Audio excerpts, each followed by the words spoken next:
آپ نے دیکھا ہوگا کہ انسان جس دور میں بھی رہتا ہے، انسان نے ہمیشہ اپنے آپ کو محفوظ کرنے کے لیے، اپنے آپ کو بچانے کے لیے، اپنے آپ کو زیادہ بہتر کرنے کے لیے اس نے اپنے آپ کو بہت ساری کوشش کی ہے۔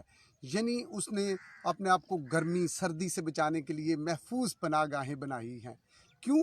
کیونکہ وہ چاہتا تھا کہ وہ گرمی کے اثر سے، سردی کے اثر سے اپنے آپ کو نقصان پہنچنے سے بچا کے رکھے۔ اس لیے اس نے اپنے آپ کو محفوظ بنانے کے لیے ہر ممکن کوشش کی ہے۔ اسی طرح دیکھیں، جب انسان نے اپنی چیزوں کو بھی محفوظ، پہلے دور میں انسان چیزوں کو نمک لگا کے محفوظ کر لیا کرتے تھے، ماڈریٹ ان کا ٹمپریچر کر کے، یعنی انہیں ٹھنڈی جگہ پہ رکھ کے چیزوں کو محفوظ کر لیتے تھے۔ پھر ماڈرن دور آ گیا اور اس میں ریفریجریٹرز وغیرہ آ گئے، اس میں چیزوں کو رکھ کے محفوظ کیا جانے لگا۔ محفوظ کیوں کرتے تھے چیزوں کو؟ اس لیے کہ چیزیں خراب نہ ہو جائیں، ان کے استعمال کے قابل رہیں۔ کیونکہ اگر دیکھیں، اگر چیزوں کو محفوظ نہ کیا جائے تو ان کا انجام کیا ہوگا؟ ان کا انجام کیا ہوگا؟ ان کا انجام یہ ہوگا کہ انہیں پھینکا جائے گا اور وہ پاؤں کے نیچے روندی جائیں گی۔ یہ ہے جب چیزوں کو محفوظ نہیں کیا جا سکتا۔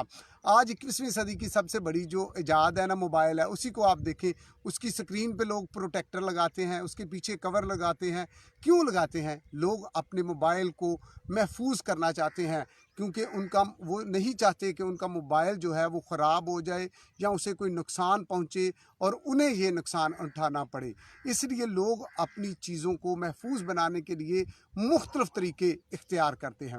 اسی طرح ہم خدا کے کلام میں سے دیکھیں گے، دوسرا تیموتھیوس، سیکنڈ تیموتھی، اور اس کا 4 باب اور اس کی 7 آیت، بلکہ 6 آیت سے ہم دیکھیں گے، اس میں پولس رسول کہتے ہیں کہ میرے کوچ کا وقت آ چکا، میں اچھی کشتی لڑ چکا، میں نے دوڑ کو ختم کر لیا، میں نے ایمان کو محفوظ رکھا، اب مجھے عادل منصف خدا کی طرف سے تاج ملے گا۔ وہ کہتا مجھے ہی نہیں بلکہ ان سب کو جو اس کے ظہور کے آرزو مند ہیں، ان سب کو وہ کہتا ہے کہ راست بازی کا تاج ملے گا۔ یعنی یہاں ایک بات پہ ہم نے غور کیا کہ پولس رسول ایک اچھی کشتی کی ذکر کرتا ہے، اور اچھی کشتی وہ کس لیے لڑ رہا ہے؟ دوڑ کو اس نے کس لیے ختم کر لیا ہے؟ تاکہ وہ اپنے ایمان کو محفوظ رکھے۔ یعنی ایمان بھی ایک ایسی چیز ہے جو خراب ہو سکتی ہے۔ ایمان خراب ہو جانے والی چیز ہے، ایمان کو بھی نقصان پہنچ سکتا ہے، اور اس نقصان کا نتیجہ بھی موت ہو سکتی ہے۔ اس کا نتیجے میں بھی انسان کو موت، ذلت، رسوائی، پریشانی برداشت کرنی پڑتی ہے۔ اور دیکھیں، ایمان کن چیزوں سے خراب ہوتا ہے؟ جھوٹ سے، حسد سے، گناہ سے، بدی سے، زناکاریوں سے، دوسروں کا نقصان چاہنے سے۔ اس طرح سے ہمارا ایمان جو ہے وہ خراب ہوتا ہے، ایمان کو نقصان پہنچتا ہے۔ یہ چیزیں ہیں جو ایمان کو نقصان پہنچاتی ہیں۔ آج کل دنیا میں ایک بڑا خیال چل رہا ہے، اور آج کل نہیں بلکہ یہ پہلے بھی یہ تھیوری موجود تھی، اور اسے کیلونزم کے نام سے یاد کیا جاتا تھا، کہ لوگ کہتے ہیں کہ ہم نے ایمان سے نجات پائی ہے۔ یعنی وہ یوحنا 3:16 کا حوالہ دیتے ہیں کہ خدا کے بیٹے پر جب ایمان لائے تو اس کے وسیلہ سے ہم نے نجات پائی ہے۔ وہ کہتے ہیں کہ یہاں اعمال کا تو ذکر ہی نہیں ہے، یہاں تو کوئی نیک کام کرنے کا تو ذکر ہی نہیں ہے، ہم نے ایمان سے نجات پائی ہے، اس لیے اب نجات ہماری ضائع نہیں ہو سکتی۔ اب ہم نجات پانے کے بعد چاہے شراب پئیں، چاہے ہم زناکاریاں کریں، چاہے ہم جھوٹ بولیں، چاہے ہم دوسروں کو نقصان پہنچائیں، ہماری نجات ضائع نہیں ہو سکتی۔ کیوں نہیں ضائع ہو سکتی؟ وہ کہتے ہیں ہم کلمہ گو ہو گئے ہیں، ہم نے ایمان سے نجات پا لی ہے۔ دیکھیں، ہمارا جو ایمان ہے نا، ہمارا ایمان بھی یہی ہے کہ نجات جو ہے ہم نے وہ ایمان سے پائی ہے، اور نجات پانے سے پہلے، یا عام سادہ لفظوں میں توبہ کرنے سے پہلے، ہم نے کوئی نیک کام نہیں کیے۔ نجات ہمیں مفت اور خدا کے فضل سے ملی ہے۔ یعنی نجات پانے سے پہلے، نجات حاصل کرنے کے لیے ہم نے کوئی نیک کام نہیں کیے، ہم نے کوئی اس کے لیے سٹرگل نہیں کی۔ نجات ہمیں مفت خدا کے فضل سے، اس کے بیٹے کے وسیلہ سے ہمیں مل گئی ہے۔ لیکن ہمارا کہنا یہ ہے کہ دیکھیں، نجات تو ہم نے مفت پالی، خدا کے فضل سے پالی، لیکن اس نجات کا اظہار ہم نے کیسے کرنا ہے؟ اس نجات کا جو ہم نے پالی ہے، اس کا اظہار ہم نے کیسے کرنا ہے؟ اس نجات کا اظہار ہم نے اپنے نیک کاموں سے کرنا ہے۔ اس نجات کا اظہار अजर जो है वो हमने अपने रास्त कामों से करना है, अपनी निजात का इजहार हमने अपने अमाल से करना है, और अजर के लिए हमने नेक अमाल करने हैं। फिर हम कहते हैं कि देखें, पौलुस रसूल एक बात की आरजू रखता है कि मैं मसीह जैसा हो जाऊं, और मसीह जैसा होने के लिए भी हम नेक अमाल करते हैं, क्योंकि हमारे मसीह ने भी रास्त काम किए, रास्त ज़िंदगी गुजारी, इसलिए हम नेक अमाल करते हैं। देखें, मैंने पहले भी अपने एक मैसेज में जिक्र किया था कि लोग ना जब कोई मर जाए, क्योंकि आज हम मौत के वाले से बात कर रहे हैं, जब कोई मर जाए ना तो लोग फेसबुक पे भी मैं देखता हूँ, कब्रों पे भी लिखा होता है RIP लिखना शुरू कर देते हैं, यानी कहना शुरू कर देते हैं rest in peace, rest in peace. तो मैं ना इस बात को देख के हंस पड़ता हूँ। मैं कहता हूँ कि देखें, जब कोई शख्स मर गया ना तो वो आपके कहने से तो ना वो सुकून में जा सकता है और ना ही वो बेसुकूनी की हालत में आ सकता है। जो मर गया है उसे तो दुनिया की कायनात की कोई ताकत खुदा के अलावा हिला नहीं सकती, वो तो हिल नहीं सकता, वो तो जहाँ पड़ा है बस उसने ख़त्म हो जाना है। और मैं कहता हूँ कि ये जिंदों को कहने की ज़रूरत है। हमने अपने रवैयों से, हमने हसद से, नफ़रत से, गुनाह से, लालच से, चुगलियों से हमने लोगों की ज़िंदगियों को जहन्नम बनाया होता है, और जब मर जाते हैं तो हम कहते हैं RIP।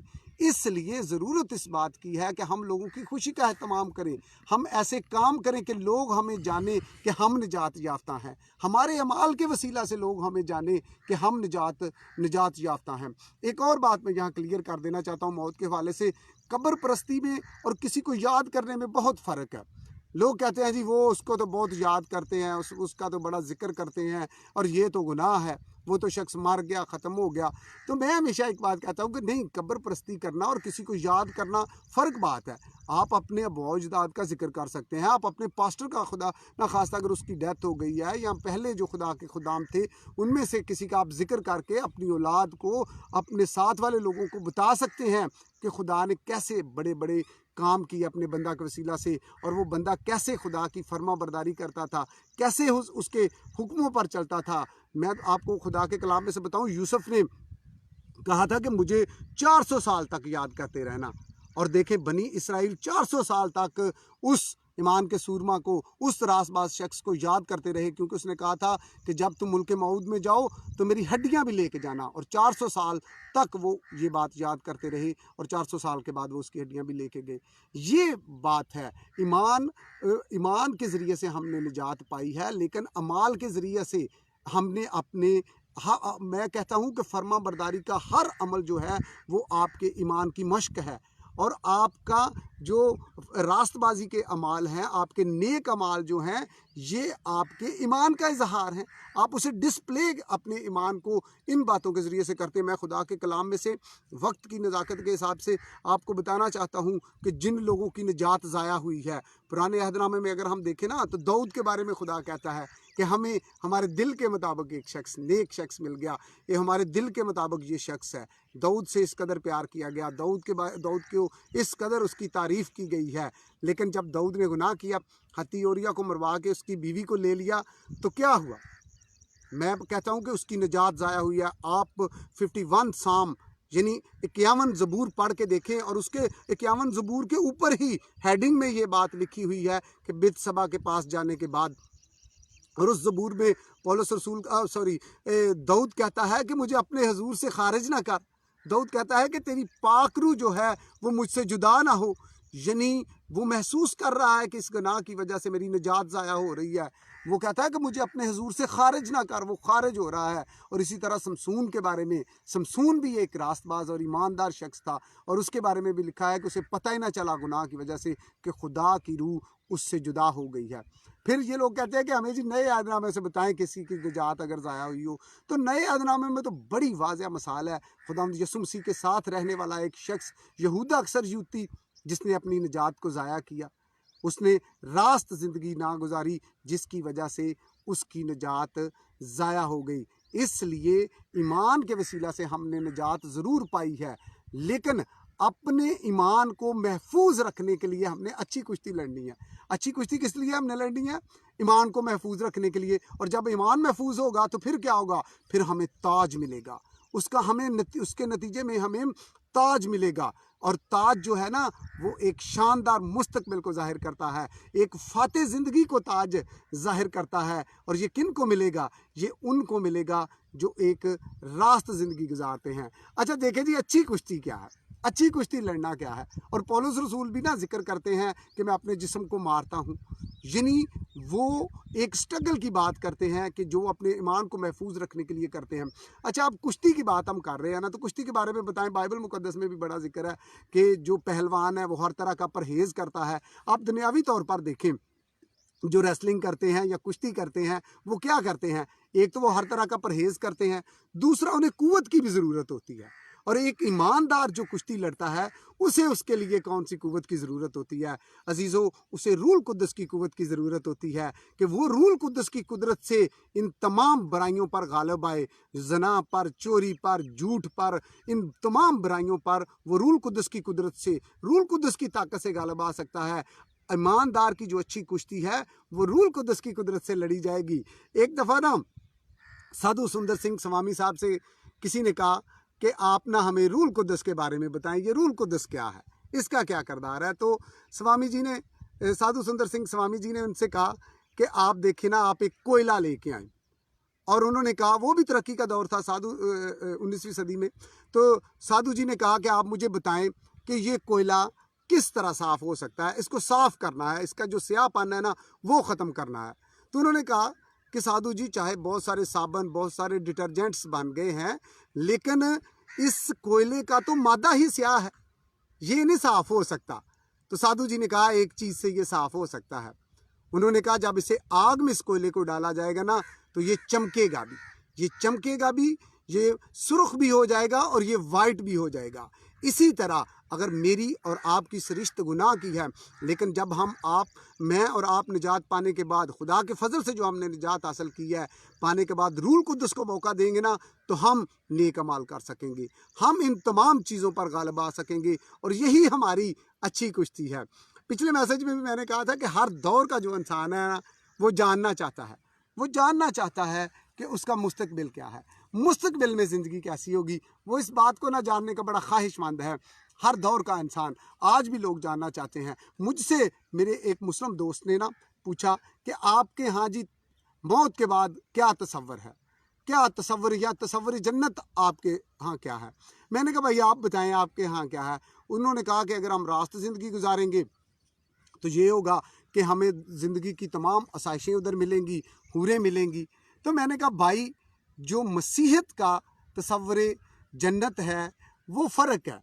वो ये है कि जिसे हम अपनी सारी ज़िंदगी में अपना खुदा, अपना रब और अपना आका कहते रहते हैं ना, हम उसे रूबरू देखेंगे, हम उसके तख्त के सामने पेश होंगे और वो हमें ताज देगा, वो हमें ताज देगा। ताज का मतलब ये है कि वो हमें एक शानदार ज़िंदगी, शानदार मुस्तकबिल की हमें उम्मीद है कि जिसे हम धुंधला सा भी हमें दिखाई देता है, फिर हम उसके साथ होंगे, हम उसके साथ रहेंगे, 1000 साल हम उसके साथ बादशाहत करेंगे। इसलिए मैंने कहा, हम रास्त ज़िंदगी गुजारते हैं ताकि जब हम अपने खुदा के हुजूर जाएं तो वहाँ पाकीज़गी होगी, हम उस हालत में होंगे, वहाँ हम उसे कदूस कदूस मुक़द्दसीन के साथ मिल के कहेंगे और उसके साथ हमेशा रहेंगे। यसुम मसीह मेरा और आप सबका हामी और नासर है।